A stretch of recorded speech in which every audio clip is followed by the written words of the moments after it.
Hi అండి, నేను మీ doctor Sharath, sports and musculoskeletal physiotherapist.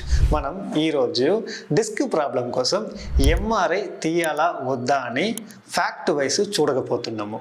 So దాంట్లో ఫస్ట్ కొన్ని ఇయర్స్ బ్యాక్ ఒక రీసెర్చ్ జరిగింది. దానిలో 100 మంది పెయినే కాకుండా ఉన్న వాళ్ళకి ఎంఆర్ఐ తీశారు. సర్ప్రైజింగ్ థింగ్ ఏమంటే మోర్ దెన్ 65% పీపుల్కి ఎంఆర్ఐలో డిస్క్ ప్రొలాప్స్ ఉంది అని పాజిటివ్ వచ్చింది.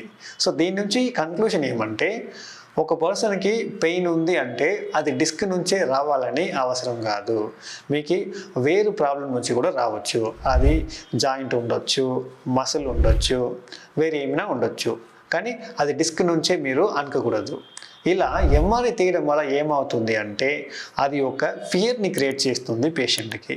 దానివల్ల ఆ పని చేయకూడదు, ఈ పని చేయకూడదు, ముందు వంగకూడదు, వెయిట్ని ఎత్తకూడదు అని చాలా రెస్ట్రిక్షన్లోకి వెళ్ళిపోయి పేషెంట్ క్వాలిటీ ఆఫ్ లైఫే తగ్గిపోయి అసలు ఆ పేషెంట్ ఎలా అవుతున్నారంటే ఫంక్షనల్గా అందరినీ డిపెండ్ అవుతున్న స్టేజ్కి వెళ్ళిపోతున్నారు. సో తెలుసుకొని చేయండి.